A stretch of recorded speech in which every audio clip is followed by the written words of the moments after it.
Hi மக்களே, welcome to பிடி சுலகம். பெருமாள் அப்படின்னு சொன்னதும் அவருடைய ஃபேவரட், அவருக்கு உகந்த தினமான சனிக்கிழமை தான் முதல்ல ஞாபகத்துக்கு வரும். அப்படி பெருமாளுக்கு இந்த சனிக்கிழமை ஏன் உகந்த தினம் அப்படின்னு சொல்றோம்னு உங்களுக்கு தெரியுமா? வாங்க இன்னைக்கு சாட்டர்டே சீரீஸ்ல நான் சொல்ல போற கதையிலிருந்து தெரிஞ்சுக்கலாம். நவ கிரகங்களில் ஒருவரான சனி, அவருடைய அமைப்பை பொறுத்துதான் ஒரு மனிதனின் ஆயுட்காலம் நிர்ணயிக்கப்படுகிறது.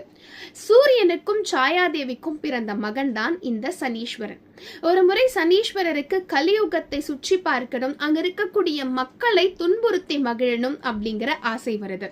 அப்போ கலியுகத்திற்கு புறப்படுகிறார். எதிரே நாரதர் வராரு.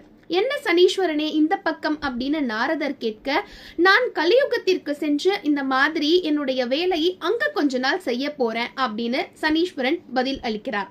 நாரதர், கலியுகத்தில் எங்கு வேண்டாமானாலும் செல்லுங்கள், ஆனால் திருமலை பக்கம் தலை வைத்து கூட படுக்காதீர்கள் அப்படின்னு சொல்லி தனக்குரிய கலகபாணியிலேயே தெரிவித்து விட்டு போகிறார். சனீஸ்வரனுக்கு அப்பதான் ஆவல் எழுது. சில பேர்கிட்ட ஒரு விஷயத்தை செய்யாதன்னு சொன்னா அப்பதான் செய்வாங்க இல்லையா? அதே மாதிரி சனீஸ்வரனும் நான் அங்கிருந்துதான் என்னுடைய வேலையை துவங்குவேன் அப்படின்னு அகங்காரத்தோட திருமலை நோக்கி செல்கிறார்.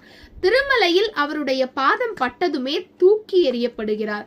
அப்போ கோபம் கொண்டு அக்னி மாதிரி எழுந்த நாராயணர், திருமலையில் இருக்கக்கூடிய தெய்வம் யார் என்று தெரிந்தும் உன்னுடைய திருவிளையாடலை என்னிடமே காட்டுகிறாயா அப்படின்னு கோபத்தோட ஆக்ரோஷமா கத்தும் போதுதான் சனீஸ்வரனுக்கு தான் செய்த தவறு புரிகிறது.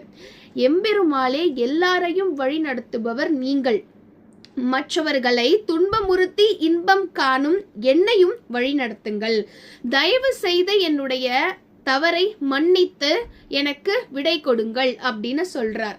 அப்பதான் பெருமாளுடைய கோபம் கொஞ்சம் தணிந்து, சனீஸ்வரா, நீ உன்னுடைய வேலையை மட்டும் செய். அதற்காக வேண்டுமென்றே என்னுடைய பக்தர்களை நீ துன்புறுத்தினால் நான் சும்மா இருக்க மாட்டேன் அப்படின்னு நாராயணர் சொல்றார். அப்போ இந்த சனீஸ்வரன் சொல்றார், எம்பெருமாளே, என்னுடைய தவறு எனக்கு புரிந்தது. நான் பிறந்ததும் சனிக்கிழமைதான். இந்த ஒரு நல்ல மனிதனா நான் உருவெடுத்த நாளும் சனிக்கிழமைதான். அதனால் சனிக்கிழமை அன்று உங்களை யார் போற்றி துதிக்கிறார்களோ எல்லா நாளும் உங்களுக்கு உரியது. ஆனால் சனிக்கிழமை மிகவும் உரித்தானதா இருக்கணும். அன்றைய நாள் உங்களை போற்றி யார் துதிக்கிறார்களோ அவர்களுக்கு எல்லா வளத்தையும் நலத்தையும் நீங்கள் தந்தருள வேண்டும். இந்த வரத்தை எனக்கு கொடுக்கணும் அப்படின்னு சனீஸ்வரன் வேண்ட, அதற்கு பெருமாளும் அப்படியே ஆகட்டும் அப்படின்னு வரத்தை அளிக்கிறார். அதனால் தான் அத்தனை நாட்கள் இருந்தும் சனிக்கிழமை பெருமாளுக்கு